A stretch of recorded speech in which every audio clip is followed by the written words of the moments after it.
కాంగ్రెస్ ప్రభుత్వంపై ఆగ్రహంతో మరోసారి కాంట్రాక్టర్లు సచివాలయంలో మెరుపు ధర్నాకు దిగారు. ప్రభుత్వ వ్యతిరేక నినాదాలతో సెక్రటరియట్ దద్దరిల్లింది. పెండింగ్ బిల్లులు ఇస్తారో లేదంటే బడులకు తాళాలు వేయాలో తేల్చుకోవాలని హెచ్చరించారు.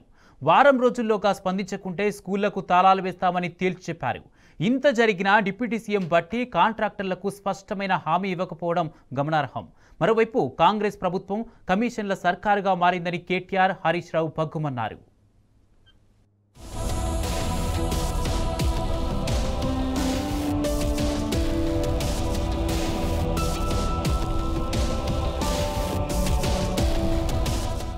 రాష్ట్ర సచివాలయంలో మరోసారి చిన్న కాంట్రాక్టర్లు మెరుపు ధర్నాకు దిగారు.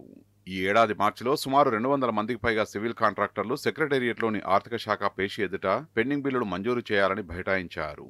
తాజాగా సోమవారం సచివాలయంలో 100 మందికి పైగా మన ఊరు మనబడి పనులు చేసిన కాంట్రాక్టర్లు ఒక్కసారిగా డిప్యూటీ సీఎం బట్టి విక్రమార్క, ఆర్థిక శాఖ ముఖ్య కార్యదర్శి సందీప్ కుమార్ సుల్తానియా పేషీల ఎదుట ఆందోళనకు దిగారు. ఎవరికి వారు వేరువేరుగా అక్కడికి చేరుకునేదాకా పోలీసు సిబ్బంది గుర్తించలేకపోయారు. ఊహించిన విధంగా కాంట్రాక్టర్లంతా తీవ్ర ఆగ్రహంతో తొలుత ఆర్థిక శాఖ ముఖ్య కార్యదర్శి ఛాంబర్ ఎదుట బైఠాయించారు. ఆయన ఛాంబర్లో లేరని అక్కడి సిబ్బంది చెప్పారు. దీంతో సందీప్ కుమార్ సుల్తానియాతో భేటీ అయిన డిప్యూటీ సీఎం బట్టి ఛాంబర్ వద్దకు చేరుకొని పెద్ద ఎత్తున నినాదాలు చేశారు. ప్రభుత్వం చిన్న కాంట్రాక్టర్లకు ఇవ్వాల్సిన బకాయిలను విడుదల చేయాలని, భట్టి విక్రమార్క తమతో చర్చలు జరపాలని డిమాండ్ చేశారు. సుమారు అరగంటకు పైగా డిప్యూటీ సీఎం పేషి వద్ద ఆందోళన చేశారు. చివరకు బట్టి వచ్చి కాంట్రాక్టర్ల నుంచి వినతి పత్రం స్వీకరించారు.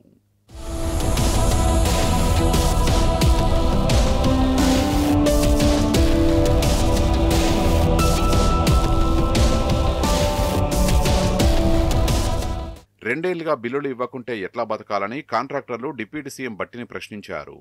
100 మంది కాంట్రాక్టర్లకు చెందిన మొత్తం కేవలం 369 కోట్ల రూపాయల బిల్లులు పెండింగ్లో ఉన్నాయన్నారు. ఎక్కువ బిల్లులున్న బడా కాంట్రాక్టర్లకు మంజూరు చేస్తూ తమకెందుకు ఇవ్వడం లేదని నిలదీశారు. ప్రభుత్వం సకాలంలో బిల్లులు విడుదల చేయకపోవడంతో పిల్లలకు పెళ్లిళ్లు చేయలేకపోతున్నామని, 4 కాంట్రాక్టర్లు ఆత్మహత్యకు ప్రయత్నించారని, వరంగల్ కాంట్రాక్టర్ ఒకరు సొంతింటిని అమ్ముకున్నారని వాపోయారు. బీఆర్ఎస్ ప్రభుత్వం ఉన్నప్పుడు 2 సార్లు బిల్లులు మంజూరు చేసిందని గుర్తు చేశారు. వారంలోగా పెండింగ్ బిల్లును ఇవ్వాలని డిమాండ్ చేశారు. అయితే డిప్యూటీ సీఎం బట్టి కాంట్రాక్టర్లకు ఎలాంటి నిర్దిష్టమైన హామీ ఇవ్వలేదు. చూస్తాం, పరిశీలిస్తామని మాత్రమే చెప్పారు. దీంతో వారంలోగా ప్రభుత్వం నుంచి సానుకూల స్పందన రాకుంటే బడులకు తాళాలు వేస్తామని కాంట్రాక్టర్లు హెచ్చరించారు.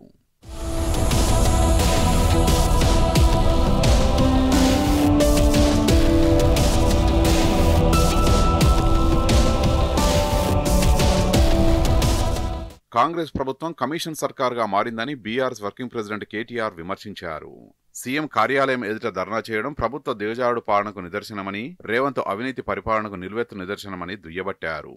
వేల కోట్ల ముడుపుల కోసం బడా కాంట్రాక్టర్లకు, మంత్రుల కంపెనీలకు బిల్లులు చెల్లిస్తూ రేవంత్ రెడ్డి ఢిల్లీకి మూటలు పంపుతున్నారని ఫైర్ అయ్యారు.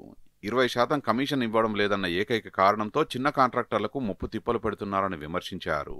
420 హామీల్లో ఒక్కదానిని అమలు చేయకుండా 20 నెలల్లోనే రేవంత్ సర్కారు చేసిన 2.20 లక్షల కోట్ల అప్పు ఏమైందో తక్షణమే శ్వేతపత్రం విడుదల చేయాలని డిమాండ్ చేశారు.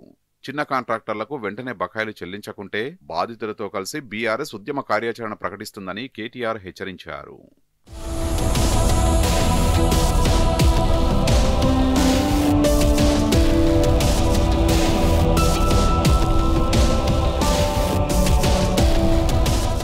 ఒక మిషన్ లేదు, ఓ విజన్ లేదు, ఉన్నదల్లా ఒక్కటే టార్గెట్, అది కమిషన్ అని మాజీ మంత్రి హరీష్ రావు ప్రభుత్వాన్ని ఎద్దేవా చేశారు.